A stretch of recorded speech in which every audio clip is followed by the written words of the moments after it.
checkmate Eagle 5-1 for confirmation, confirm anchor. Source 52-1772. Hot haul. And it goes left. Now we're on, let's do it. 1-2's off, right press. Engage. 932 Tony. Hello and welcome back to the DCS SITREP. I'm your host, Prickly Hedgehog, once again.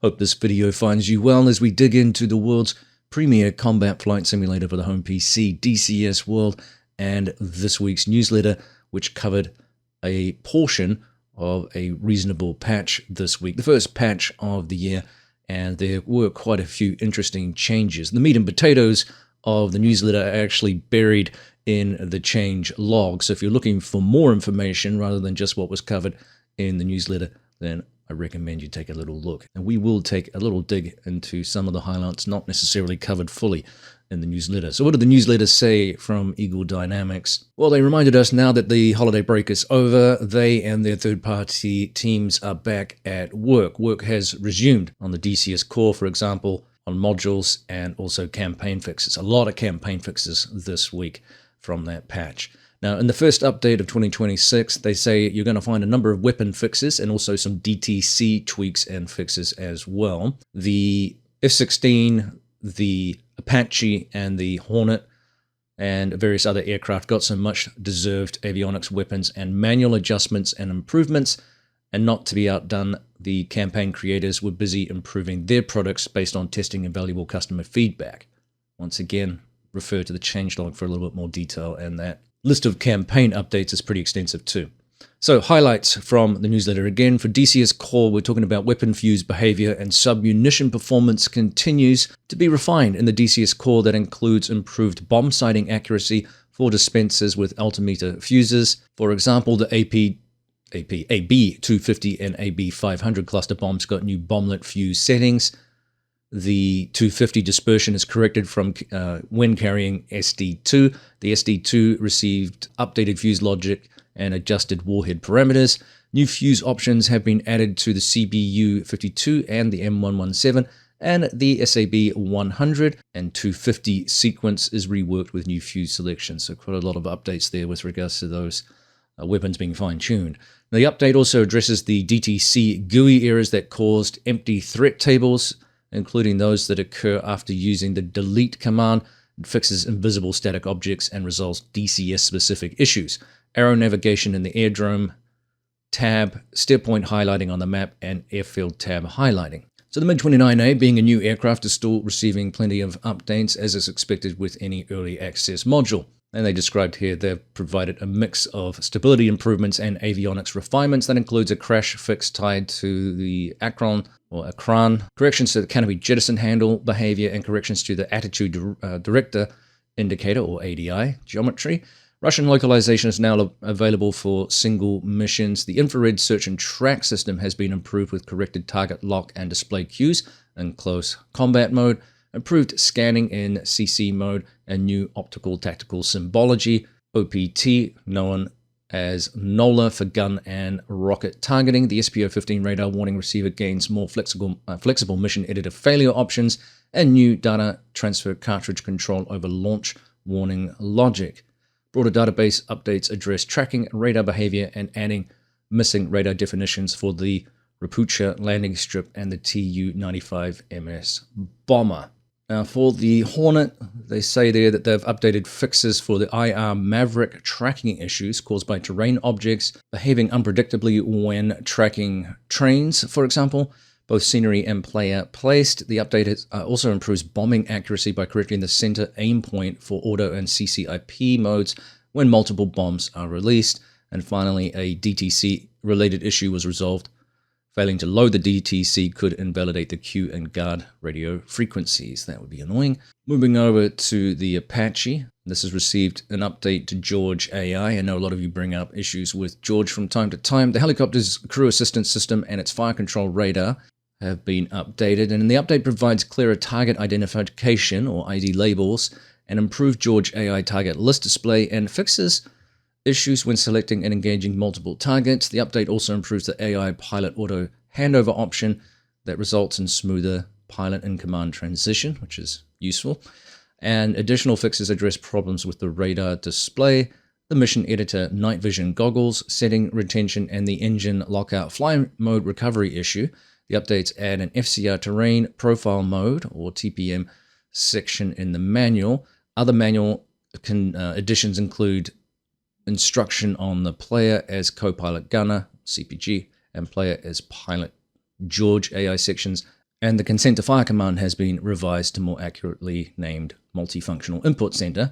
Remember, good news about this too, there is a training campaign in the works by Baltic Dragon in conjunction with Casmo from Casmo TV, who was both a Kiowa pilot and also spent a little bit of time in the Apache as well. And this is going to be very, very useful for those of you like me who prefer to get more of a hands-on experience with somebody kind of working you through the various systems in the aircraft, similar to what Baltic has done with the Red Flag 1 campaign and the A10C2, which I've been revisiting just to spend a little bit more time in the A10, which I do really enjoy. It's a great campaign if you're unfamiliar, and it covers a lot of the depth of that particular aircraft, which is pretty involved. It's a slow aircraft in many respects. It doesn't give you the same sense of speed that you get with the fast jets, but there's a lot of switchology, a lot of advanced sensors, and of course it packs a wallop with not only the gun, but also the other weapons it can carry. So there's a lot of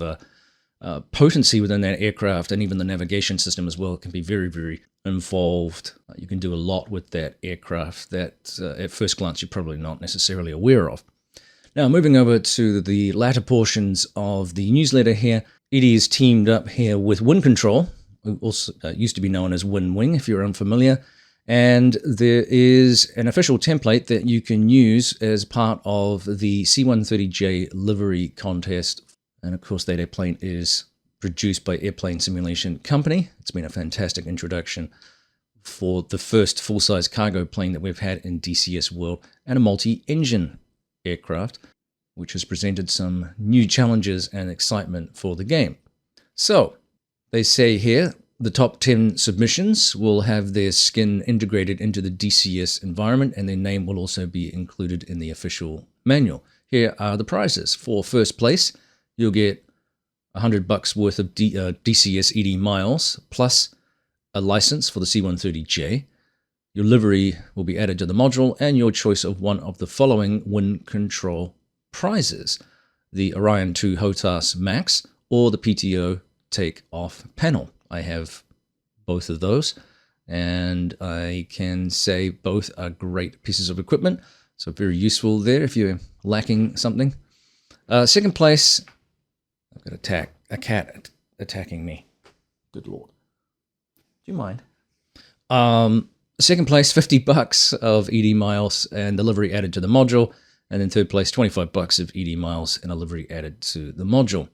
They will judge them based on creativity, quality, and in-sim applicability.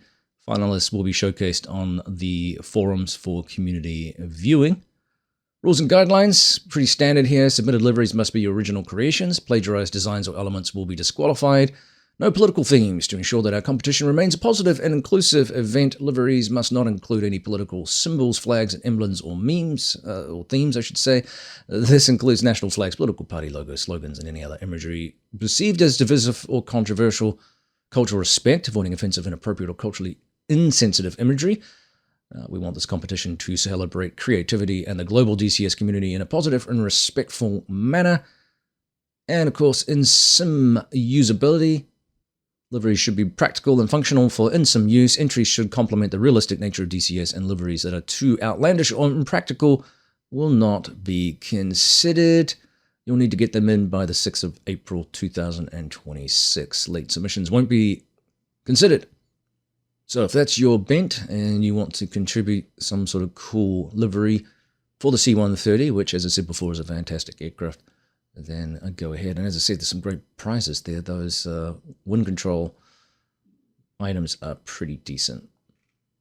Now, Edie plugged a Grayflag server here, which delivers a persistent and immersive DCS multiplayer experience where player actions actively shape the battlefield. Campaigns evolve as territory is captured or lost, supply lines are established or severed, and front lines advance or break driven by teamwork, coordination, and tactics rather than isolated single pilot efforts. If that's your thing, they do have a Discord, GG/death from above. There's tons of really good service out there. I wish I had more time to join some of those. Alas, alack, but finding my time increasingly restricted these days for DCS work between some of the news coverage, research, script writing, and of course work with Pimax and the Crystal Super. Right now I'm testing out the Crystal Super micro QLED lenses, which I have to say are the best lenses for the Super that I've ever experienced. The vividness of the colors is absolutely mind-blowing, and while the field of view is a little bit smaller, it is by far the best experience I've had with the Pimax journey that I've been on and DCS World. So it's really, really cool. If you are considering kicking around buying the QLEDs, or the micro QLEDs at least, then definitely worthwhile. So that was the basic wrap-up of the newsletter. So no introduction of any new modules at this point. That will come as the year chugs along here. A couple of highlights that I noticed that weren't covered in the newsletter, one that I was particularly fascinated with and probably more beneficial for mission makers and or campaign makers, but they've added a couple of advanced waypoint actions here, such as disengage and RTB after formation loss, which has been added for AI aircraft for tuning flight tolerances to losses before RTB is called, which I think is cool. And this one here I think is really cool, and it's going to be very helpful, not only from a visual point of view, but I think also from an actual practical point of view, where you have large formations of aircraft. So they've added here an advanced waypoint action called AI runway lineup. And this is added for AI aircraft for enabling AI aircraft performing formation takeoff. And the AI will automatically adjust formation based on runway width and of course the AI skill. So again, a nice little touch here. A couple of other things not mentioned were the dynamic cargo is now set to on by default in warehouses and new missions, and units that were loaded as cargo into aircraft will not be displayed on the F10 map now. Cargo disappears when unloaded from a helicopter, even outside of the warehouse. That's been fixed, and cargo parachutes were not shown to the second client and multi-crew or spectator in multiplayer. In some cases, that's also been fixed. So again, a sort of quality of life thing there. A couple of other aircraft not covered in the newsletter. The Chinook also received some updates here. Quite a few fixes basically to the CDUs and some improvements to the helicopter behavior in the alt hold modes. Another one not covered, I know this is a fan favorite that a lot of people are asking for with regards to updates. They did some changes here to the Huey, some new keybinds basically, and some more flexibility and improvements to the stop button, which needs electrical power depending on the situation that it's in. And they've also, as I said before, added some keybinds that will allow you to snap the throttle to idle, cutoff, and start positions. The start position is slightly below the idle detent, but high enough to start the engine. The latter two positions require electrical power if the throttle is already above the detent. So again, some more quality of life improvements to that aircraft. It is due for a little bit of an overhaul, I think. It's unknown yet if that is something that the team is going to do in the near future, but stay tuned. The A10C received a minor update, quite a few fixes to the A6E Intruder. This is the AI version, remember? So they've added the Black Panther's livery. They've corrected incorrect payload descriptions. They've fixed the custom payload editing in the mission editor, adjusted suspension strength. They fixed the inner slats not deploying. They fixed the wing folding mechanism geometry error, and nav and pylon lights now turned on as a tanker when it's operating as a tanker when the hose is extended. So that's cool. A couple of fixes to the JF-17 Thunder. Huge list of updates to the C-130J by Airplane Simulation Company that we mentioned before. Quite a few more keybinds, some new liveries, lots of improvements to things like the TORS display, and updates to the HDD slip indicator, some updates to the TORS and the GCAS system. A lot of fixes here to things like propeller blades, unfeather in the wrong direction during engine start.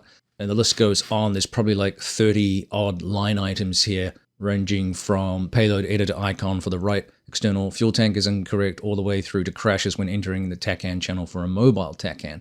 So a big list of changes there. If you're interested in that, I would advise you check out the change log, especially if it's affecting you in terms of your journey of realism with that particular aircraft.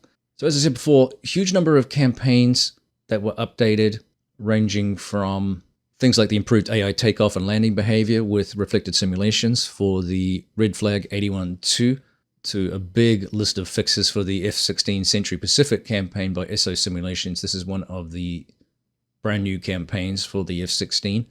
That got a lot of fixes all across the board there for the various missions within the game.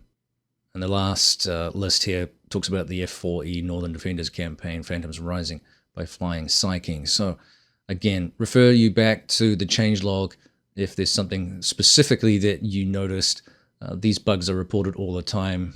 I constantly get updates on the Baltic Dragon Discord where people are reporting bugs and issues or asking for help on certain things as well.